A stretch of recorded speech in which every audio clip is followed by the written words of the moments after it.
তো hello guys, আমরা আজকে আপনাদের এমন একটা জায়গা নিয়ে যাব যেখানে আপনারা দেখতে পারবেন যে রোজা কবুল হয় কোথায়।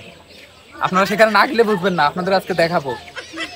সারাদিন রোজা থেকে কষ্ট করেন, কোথায় গেলে কবুল হবে, রোজা কবুল হবে, কোথায় বসে ইফতারি করলে আপনার রোজাটা হালাল হবে, আপনাদের আজকে দেখাবো। তো যাওয়ার পথে আমার দুই বন্ধুর সঙ্গে দেখা হয়ে গেল। ওরা প্রতিদিনই ওখানে যায়, নদীর সাইডে বসে মেয়ে ছেলে দেখে আর কি। ওদের প্রতিদিনের কাজ এটা। ওখান থেকে একটু সামনে এগিয়ে দেখি 7-8 জন ভাই ব্রাদার মিলে ইফতারির প্ল্যানিং করতেছে। তো হতাশ হওয়ার কিছু না, এখানেই শেষ নয়, সামনে আরো অনেক কিছু আছে। ওয়েট করেন, ধৈর্য ধরেন, একে একে সব দেখাবো আপনাদের। তো আর একটু সামনে যেয়ে দেখি নদীর সাইডে আল্লাহর বান্দার অভাব নাই। আর কিছু লোক তো নদীর সাইডে জায়গা না পেয়ে তারা বিলের ভিতরে ইফতার প্ল্যানিং করতেছে। যাই হোক, আল্লাহ জানে তাদের রোজা কবুল হবে কিনা। ওখান থেকে একটু সামনে যেতেই নজরে পড়ে সূর্যমুখী ক্ষেত। ঠিক তার অপোজিট সাইডে আরো এক গ্রুপ ইফতার করার জন্য বসছে। ভাই আমি শিওর এই ভাইদের ইফতারেই কবুল হয়েছে, কারণ এরা ইফতারের আগে যে ফটোশুট করতেছে, এই ছবিগুলো স্টোরি না দিলে রোজা কবুল হবে না।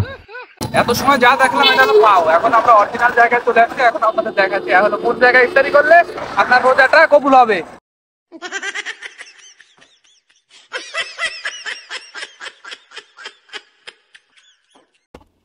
বাইরে অবশেষে আমরা আমাদের সে কাঙ্ক্ষিত জায়গায় পৌঁছাতে সক্ষম হয়েছি।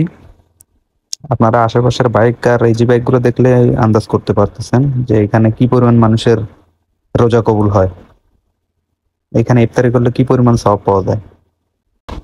যে আমার ভাগ্নে আমার সঙ্গে আসছে, সেও তার কিছু মূল্যবান বক্তব্য আপনাদের মাঝে তুলে ধরবেন, একটু ধৈর্য ধরেন। এই দেখুন আমাদের সামনেই দেখা যাচ্ছে অগণিত মানুষ, সবাই কিন্তু আসছে ইফতার করতে। আমি আর কি বলবো, রমজান মাসে আপনারা সবাই ইফতারি করতে আসবেন, মেয়ে ছেলে নিয়ে ইফতারি কবুল হবে।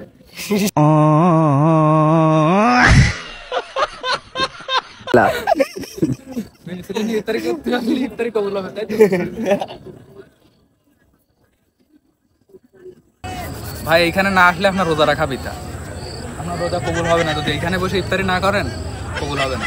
একদিন হইলেও সময় নিয়ে আমাদের এখানে আসেন, ইফতারিটা করেন, রোজাটা কবুল হবে। আর গার্লফ্রেন্ড নিয়ে আসলে তো সন্ধ্যার পরে থাকতেই পারলেন, আলাদা একটা ফিল আসবে।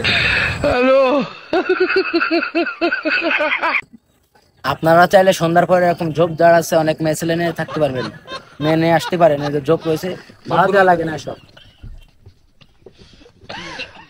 তাহলে তো রোজা কবুল হবে না নাকি? কবুল হবে না। ইফতারির শেষে কিন্তু ফিলটাও দরকার। আরে আমার হাতটা নিল ধরি, ভৈরা নিয়া ভৈরা দিল। তো আজকের মতো এখানেই শেষ করছি। আপনাদের কাছে আবারও অনুরোধ করছি, আপনারা একদিন সময় নিয়ে আসেন আমাদের এলাকায়, এখানে এসে ইফতারি করেন। এখানে ইফতারি করে কি পরিমাণ সওয়াব আপনাদের বলে বোঝাতে পারবো না। সবাইকে ধন্যবাদ।